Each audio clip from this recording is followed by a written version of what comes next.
தண்ணீர் டிவி பார்வையாளர்களுக்கு வணக்கம். அதாவது மிகவும் சரியாக 70 ஆண்டுகளுக்கு முன்னால் தமிழ் வருட பிறப்புல ஒரு தமிழ் திரைப்படம் ரிலீஸ் ஆகுது. அந்த படம் பெரும் பரபரப்பை உருவாக்குகிறது, பல சாதனைகளை செய்கிறது. அப்படி என்ன அந்த படம் அப்படிங்கிறத இப்ப நம்ம இந்த நிகழ்ச்சியை பார்க்க போறோம். பார்க்கறதுக்கு முன்னால நம்ம சேனலை சப்ஸ்கிரைப் பண்ணாதவங்க சப்ஸ்கிரைப் பண்ணுங்க. நிகழ்ச்சியை பார்த்ததுக்கு அப்புறம் லைக் பண்ணுங்க, நண்பர்களுக்கு ஷேர் பண்ணுங்க, கமெண்ட்ஸ் பண்ணுங்க.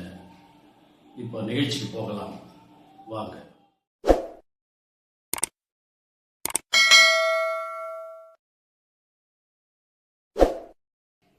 மிகவும் சரியாக 70 ஆண்டுகளுக்கு முன்னால், அதாவது 1956 வருடம் ஏப்ரல் மாதம் 13ஆம் தேதி தமிழ் வருட பிறப்புல ஒரு படம் வெளியாகுது.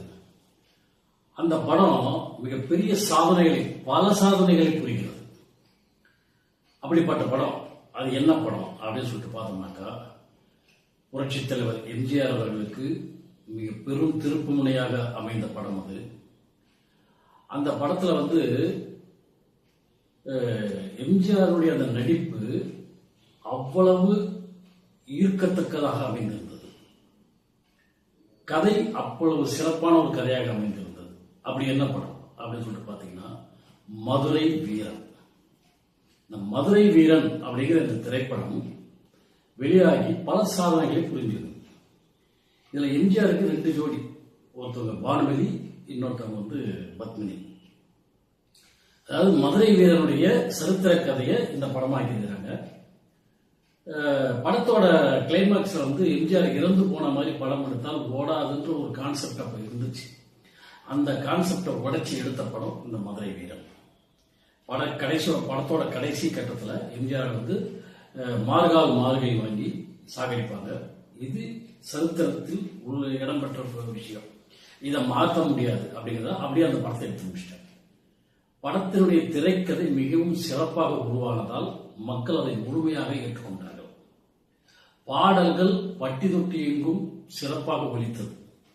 அப்படி என்ன அந்த பாடல்கள் அவ்வளவு சிறப்பாக ஒலிச்சது அப்படின்னு சொல்லிட்டு பாத்தீங்கன்னா, சிங்கத்தின் குகைக்குள்ள போய் சிங்கத்தினுடைய பிடரியை ஆட்டுவாங்கன்னு சொல்லுவாங்க இல்லையா, அந்த மாதிரி இந்த மதுரை வீரன் என்ன பண்றாரு, ஒரு கொள்ளையர் கூட்டம் பதுங்கி இருக்கிற குகைக்குள்ளேயே பாட்டு பாடி டான்ஸ் ஆடக்கூடிய ஒரு குழுவா உள்ள போறாரு. உள்ள போயிட்டு அவங்களுக்கு அறிவுரை சொல்ற மாதிரி ஒரு படம் பாட்டு பாடுறாரு. நீங்கெல்லாம் செய்ய தொழில் தப்பான தொழில், இதனால உங்களுக்கு இழிவுதான் ஏற்படும், நீங்க இந்த தொழிலை மாத்திக்கிங்க, அப்பதான் நீங்க சராசரி மக்களோட சேர்ந்து வாழ முடியும் அப்படின்னு சொல்லக்கூடிய அளவுக்கு ஒரு பாட்டு. ஏச்சி பிழைக்கும் தொழிலே சரிதானா எண்ணி பாருங்க ஐயா, எண்ணி பாருங்க. அப்படி யாரை பார்த்து பாடுறாரு? கொள்ளையர் கூட்டத்தை பார்த்து பாடுறாரு. அப்படியான ஒரு அற்புதமான பாடல் பட்டு கட்டியும் பாருங்க. அடுத்து ஒரு சுவாரஸ்யமான பாட்டு, ஹியூமர்னு சொல்லுவோம் இல்லையா, நகைச்சுவை கலந்த மாதிரி இருக்கும் அந்த பாட்டு. ரொம்ப சிறப்பா இருக்கும், அற்புதமா இருக்கும், நடனம் அற்புதமா இருக்கும். அது என்ன பாட்டு அப்படின்னு சொல்லிட்டு பாத்தீங்கன்னாக்கா, வாங்க மச்சான் வாங்க வந்த வழிய பார்த்து போங்க, வாங்க மச்சான் வாங்க வந்த வழிய பார்த்து போங்க, ஏங்கி ஏங்கி ஏங்க நீங்க இப்படி பாக்குறீங்க அப்படிங்கிற மாதிரி ஒரு பாட்டு. அந்த பாட்டு செம டப்பாமுத்து பாட்டு மாதிரி அமைஞ்சு மக்கள்லாம் ரசிச்சு பார்த்து பட்டி தொட்டி எங்கும் அந்த பாடலை அவர்களே பாடி பாடி சந்தோஷப்படுத்தினார். அப்படி ஒரு பாட்டு அந்த பாட்டு. அப்புறம் எம்ஜிஆருக்கு 2 ஜோடி இருக்காங்கன்னும் போது ஒரு ரொமான்சிக்கான ஒரு சாங் வரும் இல்லையா, ஒரு அற்புதமான பாடலாக அமையணும் அப்படிங்கிறத ஒரு ரொமான்ஸ் சாங், மிகவும் அற்புதமான அந்த பாடல். என்ன பாட்டு கேட்டா, நாடகம் எல்லாம் கண்டேன் உந்த நாடும் விழியிலே, நாடகம் எல்லாம் கண்டேன் உந்த நாடும் விழியிலே அப்படின்னு ஒரு பாட்டு. இப்படி இந்த படத்துல அனைத்து பாடல்களுமே எல்லோர் மனதையும் கவர்ந்து விட்டதனால் இந்த படம் வெற்றியை நோக்கி சர்வசாதாரணமாக சென்றது. இதை கிருஷ்ணா பிக்சர்ஸ் நிறுவனம் வாங்கி, அப்பெல்லாம் தமிழ்நாட்டில் ஒரு படம் ரிலீஸ் ஆகுனாக்கா ஒரு 4 தேட்டர் 5 தேட்டர், அதிகபட்சம் 10 தேட்டர் 15 தேட்டர் ரிலீஸ் பண்ணுவாங்க. ஆனா இந்த படம் 42 தேட்டர் ரிலீஸ் ஆச்சு. 1956 48 தேட்டர்ல இந்த படத்தை ரிலீஸ் பண்றாங்க. மெட்ராஸ் சென்னை சிட்டியில எப்பவுமே ஒரு தேட்டர் தான் படம் ரிலீஸ் ஆகும். ஆனா இந்த படம் தான் முதல் முறையா 3 தியேட்டர் ரிலீஸ் ஆச்சு. அது மட்டும் இல்லாம இந்த படம் ரிலீஸ் ஆன 42 தியேட்டர்கள்ல 3 தியேட்டர்ல 200 நாட்களுக்கு மேல் ஓடி சாதனை படைத்தது. முதல் படம் தான். ஒரே தியேட்டர் ரிலீஸ் ஆகி 200 நாட்களுக்கு மேல ஹவுஸ்ஃபுல் காட்சிகளாகவே போய் பெரும் சாதனையை படைத்த படம் இந்த மதுரை வீரன். அது மட்டும் இல்லாம ஒரு 15-20 தியேட்டர்ல 100 நாட்களை தாண்டி ஓடிய திரைப்படம். பாண்டிச்சேரியில எப்பவுமே 50 நாள் போனாலே பெரிய விஷயம். அப்படிப்பட்ட காலகட்டத்தில் இந்த படம் 98 நாள் ஓடி இருக்குது பாண்டிச்சேரியில். அப்புறம் இந்த விழுப்புரம் மாவட்டம் சொல்லுவாங்களே, கள்ளக்குறிச்சி, அப்புறம் திருவண்ணாமலை, திருப்பத்தூர் அப்படின்னு போற எல்லா இடங்கள்லையும் பார்த்தீங்கன்னா 85 நாள் 87 நாள் ஒரே கலக்கல் தான் படம்.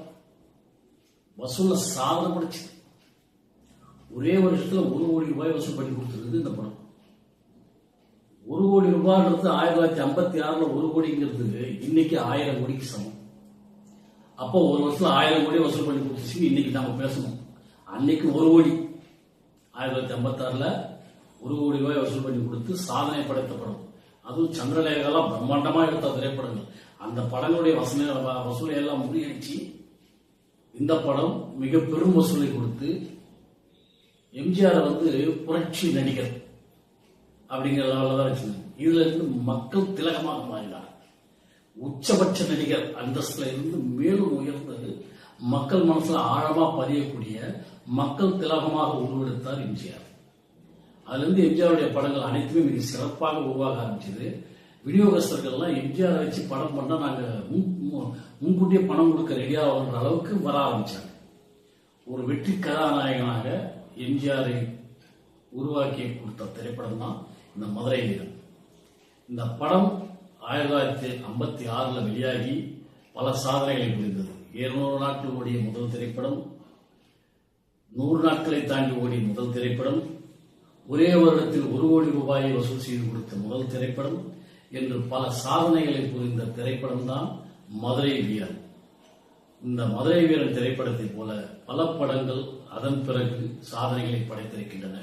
அவையெல்லாம் என்ன, எப்படிப்பட்ட படங்கள், யாருடைய படங்கள், என்னென்ன சாதனைகளை செய்த படங்கள் என்பதை நாம் வரும் நிகழ்ச்சிகளில் தொடர்ந்து பார்க்கலாம். இந்த நிகழ்ச்சியை பார்த்த நீங்கள் இதை தொடர்ந்து பார்க்க நம்முடைய சேனலை சப்ஸ்கிரைப் பண்ணிக்கங்க. நன்றி, வணக்கம்.